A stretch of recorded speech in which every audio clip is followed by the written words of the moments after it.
as I am exploring this topic on what the future holds for all of us and how we should upskill to be ready for the coming future, I'm thrilled to have with me Brinda Miller, who has studied textile design at the Sir J.J. School of Art, also studied drawing and painting at the Parsons School of Design in New York. She served as the festival director at the Ghoda Arts Festival for several years.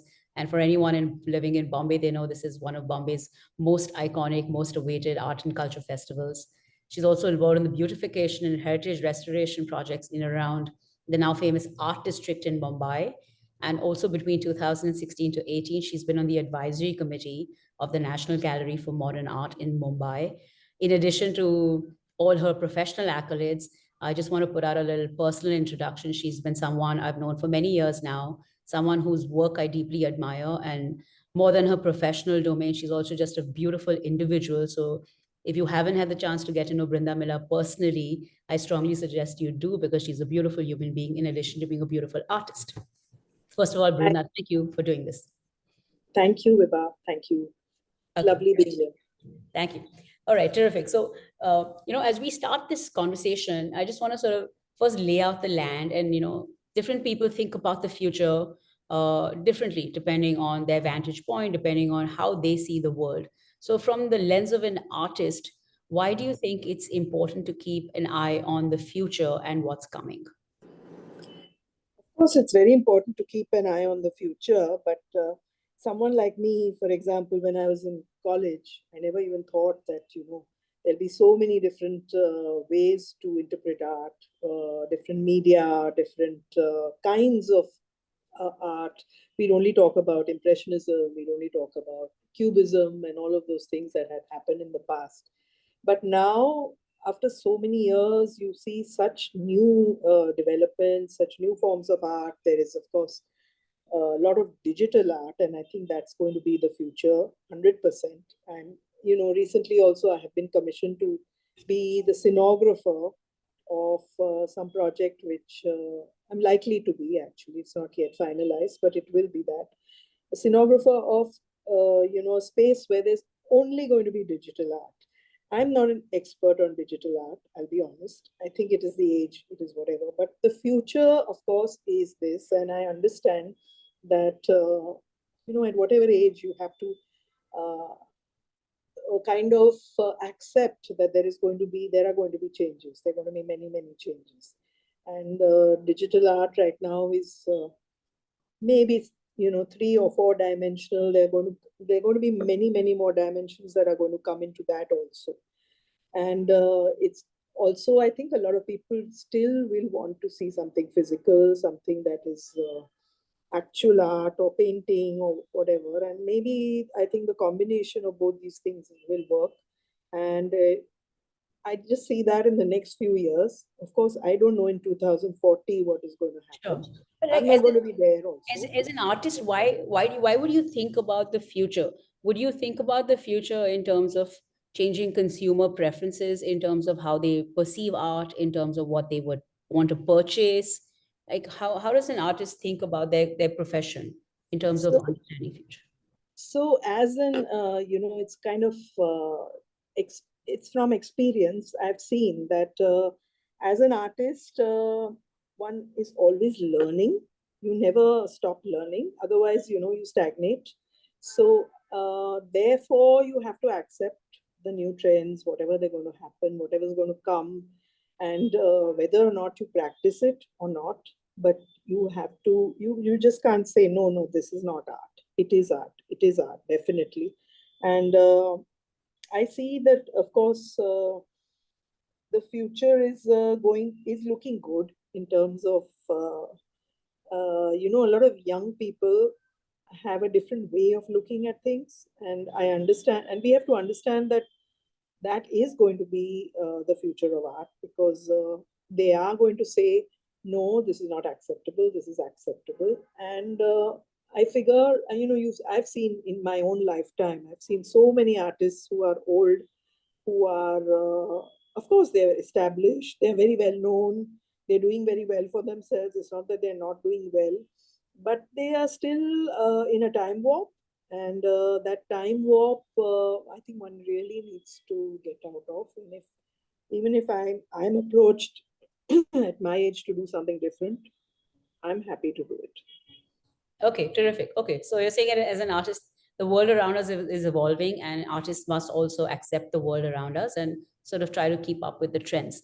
Okay, so as these trends are evolving, as we've spoken to different people, and it seems like in different industries, different factors affect the future of their industries. So in the art world, what are some of the emerging factors that are going to affect the future of how art evolves? I think art is also like an industry. And, when you say what is different in art, no, actually, we have the same goals. I think sustainability has become a big, big topic these days. And inclusivity, you hear these words a lot. Yeah. And you hear words like recycling and all of that. I mean, say, I do this arts festival, and I hear this a lot because I meet more people then. I'm otherwise in a cocoon as such. As an artist, I work in my studio, and I pick up my brush and I work and work and work in isolation. And then there are 6 months in the year where I'm meeting people all the time, and I'm hearing words like this, sustainability. And I mean, there's a lot of exposure there to all these words now, inclusivity and diversity. Okay, let's take the big sustainability word, right? We're hearing it everywhere. It's sort of all. So in the field of art, is it sustainable materials that are going into the art? Is it the artwork itself becomes fully sustainable such that it can be recycled? Like what does sustainability mean from an artist's perspective? So, for example, even if it is a digital work, the topic is always sustainability. I've seen that. It's about, it could be about birds in a forest. It could be about, and it's a diverse topic actually. It could cover many, many things. It could be, let's not use too much plastic. Let's use what we can recycle. Don't throw things away. Also, if you can, then make something out of what you're going to throw away. Don't waste. Segregate your garbage. Even that is a sort of way of saying, we'll use what you don't. And a lot of artists use that. They use a lot of recycling. I've been using it for many, many years. And in fact, I think I'm one of the original collectors of junk and hoarders of all these things.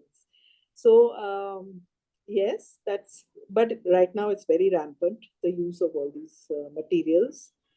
Also, we recently for our festival we had a lot of sponsorship which we look out for, and all of them have the same goals. So again, it's about inclusivity and diversity and sustainability. So if you are part of a project, they'll always insist that these things are very important.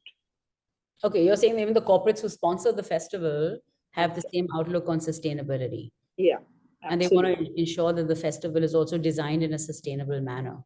Yes, absolutely. Even something like an art fair that happened in Delhi, the India Art Fair, and they kind of emphasize so much on what they're going to do with their flexes, which they have clad their building with. They have constructed the gallery spaces, and they insisted that they were going to do that. We also insist. We've been doing it for years. The festival, Kalagoda Festival, the day you come, I mean, the day you come, you'll see everything all set up and looking all like it was made over 10 days, but it was made overnight. And everything is removed also at the end. And the next morning, you'll see there's nothing. And all of it has gone back either to the artist, and they also use kind of biodegradable stuff. They use material like that so that it doesn't, and there's no question of storing it, or there's no question of throwing it into the sea. They Hmm. try and make it into, I mean, that is always our main topic of Are you interest. are you seeing that in terms of consumer purchasing patterns as well? Are the customers actually asking if you have used sustainable material to create this piece of art? Is it being branded now as sustainable art in galleries and in auctions? I don't really think so. I don't think that they're using sustainable material to sell their work, but it is definitely, the topics are quite often about sustainability. In fact, people who buy art want something that is permanent because they want to, have it for in their lifetime. They want to keep looking at it, or they want to resell it, and they know that that you're not going to be using sustainable material, and they ask also, I hope this will not fall off, and I hope this will not disintegrate. But the topic is quite often, it's on nature, it's on the elements of nature. Those have become a very important part of our lives, I think. Okay, so you're seeing that customers want to purchase things that reflect sustainability and the whole theme of sustainability. Yes, that's right. Okay, wow. Okay, interesting. Okay, do you want to talk about DEI? Is there a diversity in terms of voices, cultures, perspectives that you see coming into the art world? Do you feel like it's becoming more accessible to a larger audience, and hence it requires artists coming in from very diverse perspectives, or do you think that's been around for a while? It has been around for quite some time. As far as I'm concerned, I have always advocated that we use all those things and do all that and include everything. In fact, this time for our Kalagoda festival, which has just got over in end of Jan, uh, I was surprised. We had a sponsor who brought in something like, would you be open to doing a show of trans people? And they thought I'd say no, but I immediately said yes. So that's another very big part that is going to come into our lives. I think it's trans gender is a very big important part. I think that is going to happen. Of course, women have always been a focus because there is International Women's Day and all that happening, and then you have these special programs, and I think the government also has a lot of women as ministers, and our president is also a woman. So Sure. all that is fine, but I think now we've gone to another level, and we talk about LGBT, of course, and we talk about trans people, and we had this fantastic art show which was sponsored, and there was a lot of, again, I think that is inclusivity as well, it's diversity as well. I mean, diversity and inclusivity cover many things. So again, and it has also become a lot part of a lot of CSR of a lot of corporates also, who want to kind of promote these things. And earlier, I think priority was something else, but now these have become a big priority. So when you're seeing the art, trans art, were they the people sort of who created the art? Was it designed, or were they acting in something? What was it? It was everything. It was a bit of music Mm. by trans people. There were a lot of discussions. There were a lot of workshops. There was a lot of there were some photographs taken by trans people, Oh, and we had a lot of guests who were trans people, and there were a lot of. It was just a very happy place. There were a lot of parties for them, for each other, and we were all in it together. So it was wonderful, and it really went off very well. So okay. So you're saying like these so-called minorities will start becoming part of the mainstream dialogue absolutely. discussion and come to the Yeah, forefront. yeah, and I think a lot of it is now accepted. It wasn't accepted earlier, but now I think people accept a lot. So, and they should. I mean, you have to be a little open, and you have to be a little bit. You have to think forward, and you have to move forward. Okay, and you studied textile design, back some years ago. How are you seeing the evolution of textile? Are you seeing any changes in fabrics and textiles? Anything on that front? Unfortunately, I think textiles is a subject that which I kind of I love. I love Indian, for example, I love Indian textiles. So for me, it's still the traditional textiles are still the most beautiful and the most stunning. There isn't a lot of textile art that is happening. Yes, it's a lot about designing. It's a lot about fashion. It's a lot about those things. It's not about art. It's more about design, and which is also fine, which is okay. I mean, it has a niche. It is a niche, but I think some of our Indian textiles are the most beautiful, and I hope that that's something in the future that remains, That because remains. Okay. there is a lot of patronage. Again, I find that there is a lot of patronage for crafts, not just textiles, but for a lot of craft also, which has come up. And especially again for me, during this festival, I felt there were a couple of very good sponsors who were only promoting, the old crafts. So I think that's also a wonderful thing. I think you have to just mix the old with the new, and you have to innovate within Hmm. whatever techniques and talents that our craftspeople have. But Oh, somebody has tried them. That's it's so it. interesting because a lot of the interviews are saying this while we're keeping our pulse on the future and we have to obviously upskill, we shouldn't forget the past and what we have. You have to hold on to what we've had and Yeah. then move forward. Okay, Yes. it's very interesting. You seem to be echoing the same concept, but in a very different manner. Let's talk about a little about cities, right? You work with the Scala Ghoda Festival. You've done this art district in Mumbai. What do you see the role of art in urban development? As new cities evolve, they're talking about 65% of India moving to urban areas within the next decade or so. What role do you see art playing in urbanization?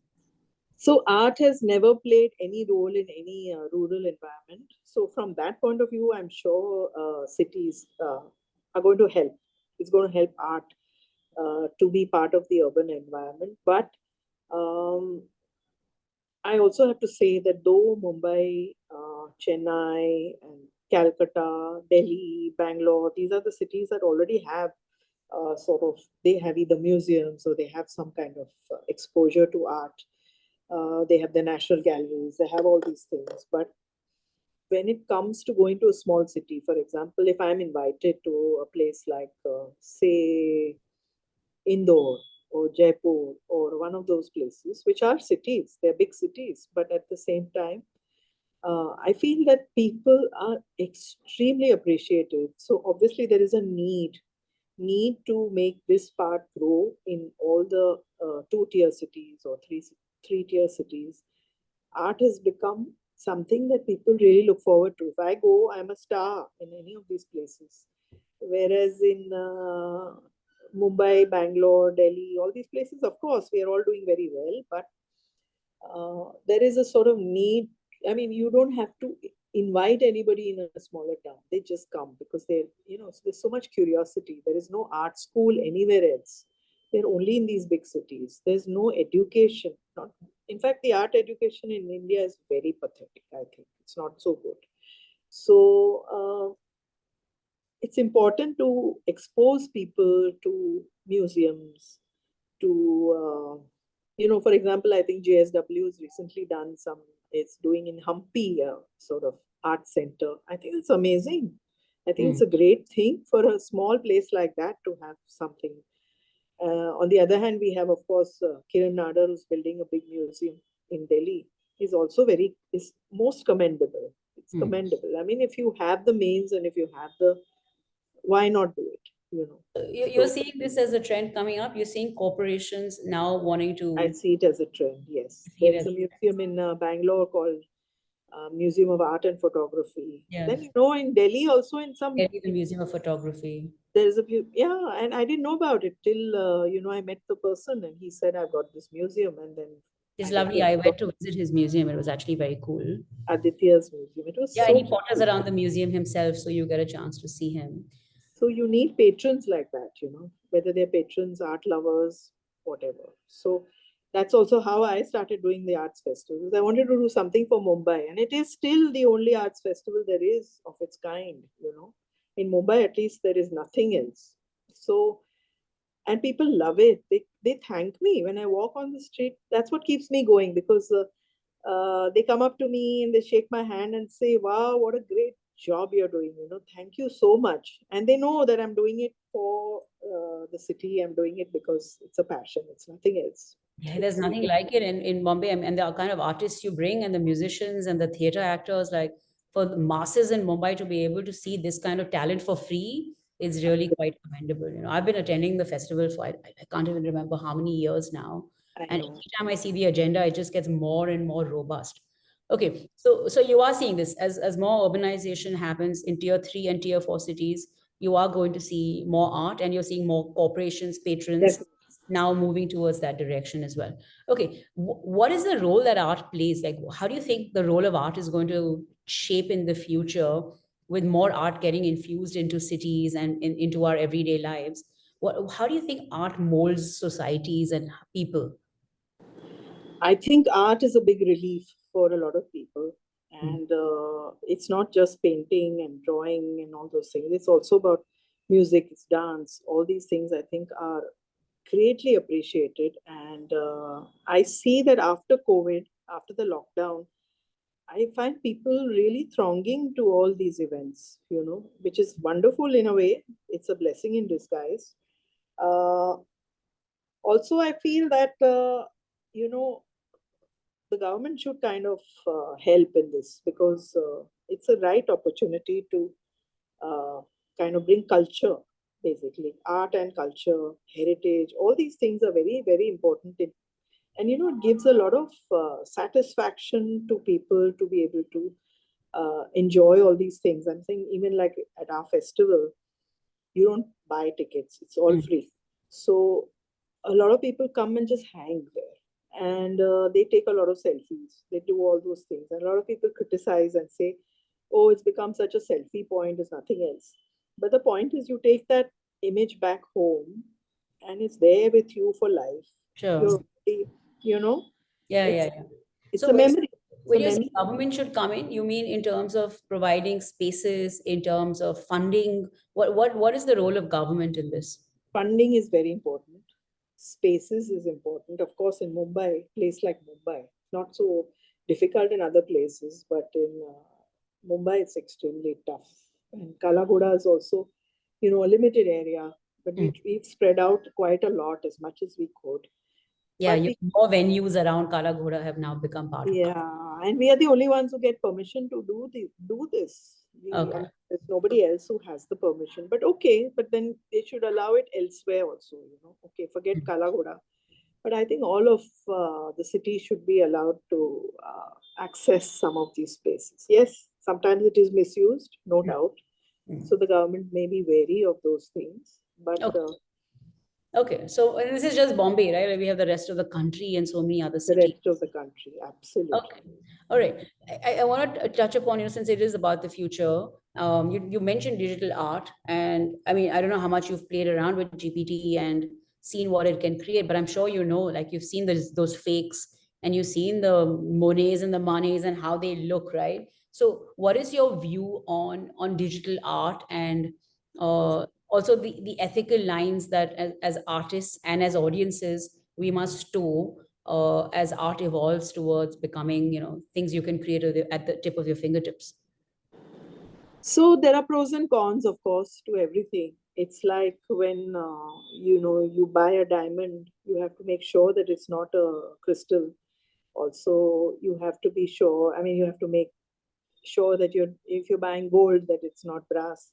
So similarly, art also has that issue problem. There's a lot of plagiarism. There's a lot of copying. There's a lot of fakes. There are a lot of all those things are there, and the copyright issues are very, very questionable on all these things also. So all that, I think the law has to be better.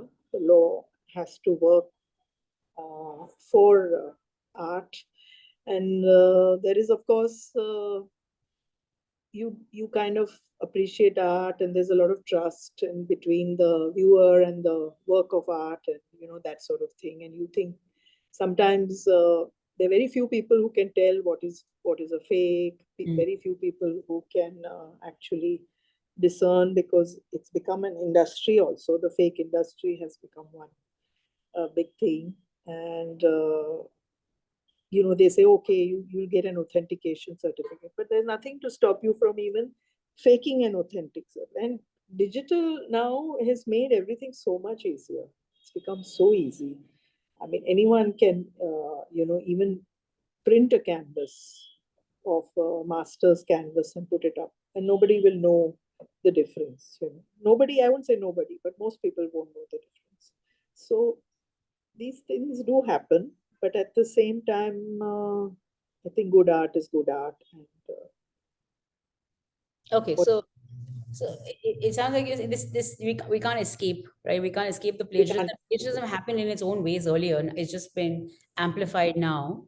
Yeah, But I like what you said about the relationship between the artist and the audience. So once you have that trust, like if I know I'm working with Brinda Miller and she's commissioning this, then it is a direct artist to audience connect as yeah, opposed to an unknown entity. So it yeah. almost seems like the rise of the artist, because you establish yourself with that credibility, and then it's your credibility that will sell.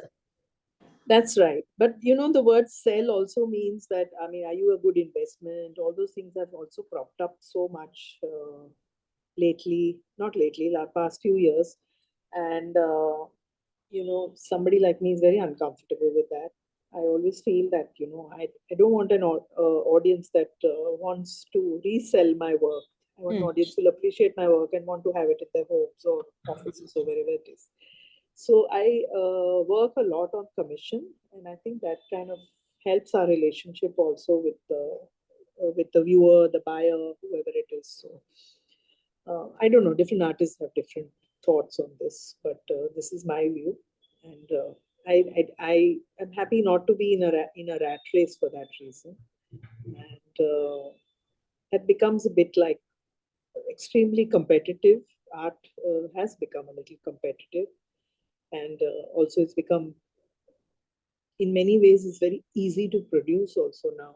So it's and artists have become very prolific because they have so many mediums to and like how Leonardo had his studio where he had many artists working for him. A lot of artists have that also. So art has become prolific for that reason, and it's up to again the person who's going to view the work, buy the work, whether they what they like, what they don't like, and if they're okay with that, they don't know about it. So there are many things, many factors that one needs to, as a buyer or as a viewer, you need to educate yourself. Really, you need to. That's why I'm saying museums and all help a lot, because people say, how do I learn to appreciate art? You just can't do a course in this. You have to expose yourself to all the mediums, and you have to go around. You have to You keep know, your eyes open. since you're on the topic of mediums, I'm sure you've seen those Van Gogh exhibits and all these artists now with all this digital art. And when you walk, I mean, it's quite a sensational experience because of the music and the grandeur and the scale of these things. Yeah, Uh, but when when you're there, it seems like wow. But when you think about it, you're like, did I actually even see any art? Because it was all just projections, right? yeah, But it's really picking up. They're all over the world now. They're expensive to attend, and it seems like this is a new. I was in South Korea recently, and they had the exact same thing, only digital art exhibits. People seem to like them, young kids seem to like them. Do you see this as a trend that's going to come over and take over like physical art, when we're actually going to just go to a museum and just see digital art, just projections of things? it's definitely going to take over. It's It's going to definitely take over. Wow. Definitely. I think, everyone's attention span has become so poor. They just want to experience something for a little while, go home and forget about it also. And I think they just love it for what it is. And it is exciting, of course it is. But it's provided, again, there's good art and there's bad art. So again, you have to decide what is good and what is not good. So Okay, but you are seeing this coming through, huh? I see it. Yes, definitely. You see it. Definitely. Okay, I know you have to go, so we'll move towards the last section of this conversation, which is on skilling and education. So you alluded to it a bit before, but let's go deeper into this. You said that art curriculum needs to change. So let's talk about art institutes, and what would you recommend in terms of curriculum change in them? So again, I think art institutes I visited recently. For example, I was at JJ School of Art, and it was a fantastic school. But that was 40 years ago, maybe. And when I visit it now, it's the same. It's the same. And I mean, you have to move with the times. You have to learn something new. You have to know. I mean, for example, I was on some jury and I asked a question and I said, uh, who is the architect? It was some interior design section of the college, And I said, who is an architect that you admire? And all right, you think he or she would say, mm, even a Hafiz contractor. Okay. Or even, for example, it could be, um, they could name some foreign architect who, Yeah. whoever, whoever. But that person just couldn't think of anybody. And I thought that was weird because you've not seen any architect's work. That means, and you are studying architecture, you're studying interior design, whatever it is, that you don't know any of the contemporary architects or interior designers. So that's what I mean. They don't have any exposure whatsoever.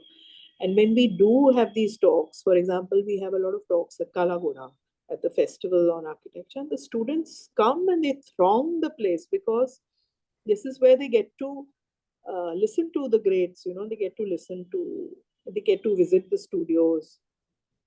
This is what colleges should actually do, some practical kind of edutaining. I call it edutainment. I think it should not be just academic. It should not be just, if you want to draw a line, you hold the paper in a certain way. It cannot be like that. You have to expose your students to many outdoor things as well. You have to suggest exhibitions to go for. You have to suggest, yes, a lot of it is available digitally, I know. But I still feel that when you see something physically, it's a big difference, to learning from the net. So even if I did ask this artist again today, he would have gone back and he would have looked up the net and he would have looked at who all are the architects. But honestly, they should know much more than that. They should actually interact with people and talk to people. And they need to also express themselves.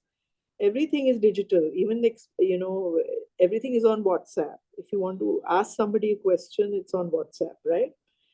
But when it comes to facing life, in reality, everything is a bit different. So you need to learn that skill also, is what I feel, that these days nobody's learning that. And yes, that's why I advocate that visit museums, visit art shows, visit exhibitions, visit, travel. Travel is another very important thing, because even if you're just passing by a temple, which is, or monument, which you're bound to see it. So at least, there is some curiosity that, okay, what is this? What am I looking at? But you Okay. won't make that effort on the net to look up these things. Okay, so you're advocating for time spent outside the classroom, Yeah. actually interacting with Yeah. human beings, with buildings, with design, etc., Yeah. and ensuring that this is in part becomes part of the curriculum. Yeah, and it's no more about skill now. It's about what you know. So it's also, I mean, in my days, it was about who drew the best lines and who could replicate an object perfectly. But it's no more about that now. Now it's about, what is going on in your mind? How are you thinking? I mean, is green only a certain kind of green? There are different kinds of greens. There are different types of blues. The sky cannot always be blue. That sort of a thing. So you're saying it's shifted from being within the lines to now sort of blurring the lines, Blurring the lines, yeah. and There are that's no boundaries. There should be no boundaries, actually. there should be no boundaries. Okay. Just last question, as we close. If you had to go back to college, what do you think you would have studied back in college? Like, do you think they did a good job, and like basis that, what would you suggest that a young artist, upcoming artist, someone young should go and study if they really want to explore the arts in this space? So when I studied textile design, I thought it was the best thing to do. I have no regrets at all. But it was more about, okay, I got the highest marks, and textile was the hardest to get into, so I got into it. And it was the easiest to get into fine arts. But uh, now, if I had to go back, and I would have done fine arts. I'm being honest about Fine arts. Okay. it. But no, again, like I said, no regrets, because then ultimately it's up to yourself. It's also up to you how much you want to do and what you want to do yourself. And I think one has to dare to dream. That's the main thing. I mean, you could even you can become a chartered accountant and then become an artist. Nothing wrong with that. Nothing wrong with that. I know I see a lot of young people who studied something and now want to do something else. And I always say there's nothing wrong with that. And one should actually, do what you want. And like even my daughters, they're both architects, but one is more inclined towards art, and I think she prefers it to architecture. But again, she doesn't regret it, but at the same time, I feel that you know, she's she likes art much more, and she does architecture also. But it's fine. I But mean, there's if she blurring said of the no, she line. wanted to give it up and she wanted to wanted to be a chef also, I'd say fine. So I think that's something that you should Yeah, explore and now. this blurring of the lines that you spoke about, especially degrees like architecture, they are so focused on skilling and preparing you for that one specific area. Do you think, like, going forward, curriculum should also involve some amount of technology, some amount of maybe finance? Because a lot of my artistic friends are like, just can you handle all my business for me, please? Let me just go back to my studio or whatever. I'm just like, this just sounds, you just sound stupid, you No, know. I absolutely agree. I think so. I'm an artist, okay. So when I paint, and then when it comes to the financial part of it, I'm not good at it. I'll be honest, I'm not good at it at all. But over the years, I've kind of learned a little bit, Mm. because I think it's more my experience at the festival. Like I said, when you do other things, and you realize that you have to have people management skills. You have to. There are many things in life that you should have. You should, when you are uh, When like you're I said, blurring the lines is very important. Even finances. I mean, it's very easy for artists. I know all my artist friends. They all say, but I'm an artist. I don't know anything about it. But I don't think that's right. I Mm. think one should actually pick up all the skills, because ultimately you have to do it on your own. So ultimately you have to be on your own, exactly. So some amount of blurring of lines in curriculum might help as well if they try to induce these skills, yeah, at least at the undergraduate level. absolutely. They should teach some kind of. They should teach other things as well. As well. Okay, great. All right. Thank you, Brinda Miller, for this conversation. It was absolutely amazing. I'm Sure, so happy to have the sneak peek into an artist's mind. Thank you for sharing your afternoon with me. I truly appreciate it. sure. Thank Thank, you. thank you. Thanks.